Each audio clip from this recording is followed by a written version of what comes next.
श्राद्ध नाम सुनते ही दिमाग में एक हैवी सी इमेज आ जाती है।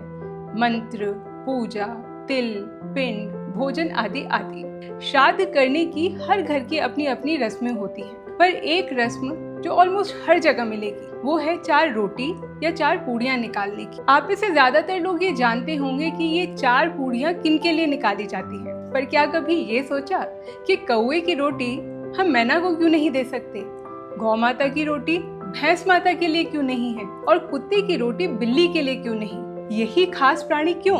नमस्कार, मेरा नाम है कीर्ति अहलावत और आज द अननोन इंडिया के इस एपिसोड में हम बात करेंगे इसी बारे में।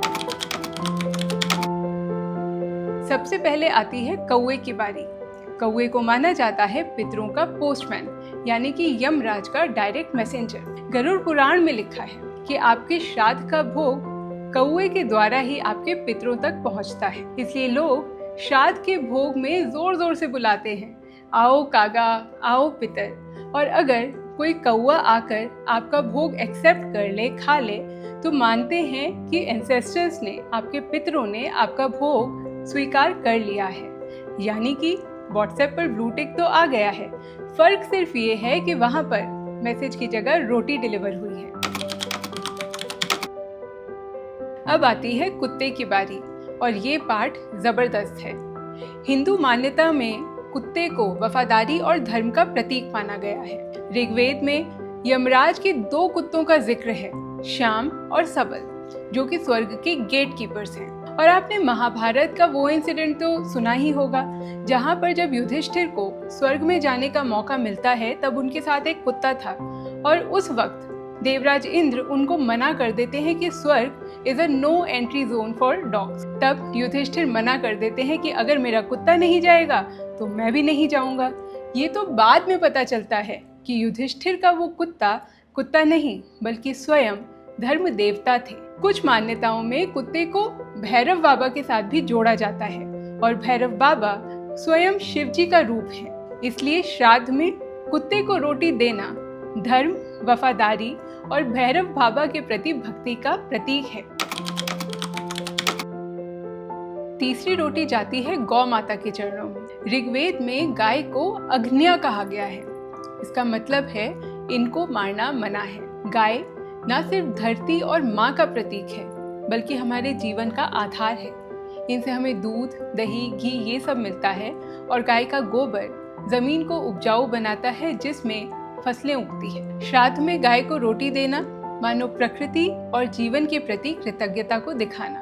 और मानो या ना मानो, गाय की आंखों में वो शांति होती है जिसे देखकर हमारे खुद के मन में कुछ पलों के लिए शांति आ जाती है, और ऐसा लगता है जैसे वो रोटी के साथ साथ हमारा धन्यवाद भी स्वीकार कर रही है।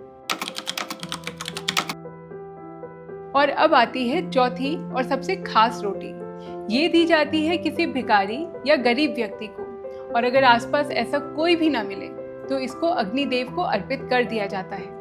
लॉजिक सिंपल है, जो भूखा है उसको खाना खिलाओ, और अगर आपको आसपास अपने कोई भी भूखा नहीं मिलता तो ये खाना अपने पितरों को अग्नि के द्वारा भेज दिया जाता है। यानी कि लास्ट चौथी रोटी is equal to charity plus heavenly courier service. अब आती है ब्राह्मण भोज की बात। हमें लगता है कि श्राद्ध आ गए तो पंडित जी को घर पे बुलाओ और खूब सारा खाना खिलाओ और कुछ कुछ उनको दान में दो। ठीक है, पर लॉजिक क्या है?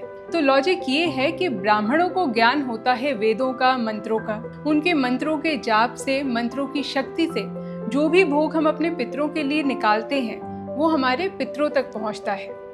कहा जाए तो ब्राह्मण हमारे और पितृलोक के बीच का पुल बन जाते हैं, और इसीलिए जब ब्राह्मणों को हम भोजन कराते हैं तो हमारे पितरों की आत्मा को शांति मिलती है। अगर हम एक दूसरे नजरिए से देखें तो ब्राह्मणों को भोजन कराना एक दान भी होता है और उनके ज्ञान का सम्मान भी। तो देखा आपने, श्राद्ध की 4 पूड़ियाँ लाइफ की फिलॉसफी है। कैसे एक मील के जरिए हम जानवरों, समाज, प्रकृति और पितरों को जोड़ देते हैं। अगर आपको ये वीडियो अच्छा लगा तो इसे लाइक कीजिए और अपने दोस्तों के साथ ज़रूर शेयर कीजिए। हमारे चैनल द अननोन इंडिया को सब्सक्राइब करना मत भूलिए और अपने थॉट्स कमेंट्स में डालिए। और हाँ, जुड़े रहिए क्योंकि हम श्राद्ध से रिलेटेड एक और बहुत ही इंटरेस्टिंग एपिसोड ला रहे हैं बहुत ही जल्द।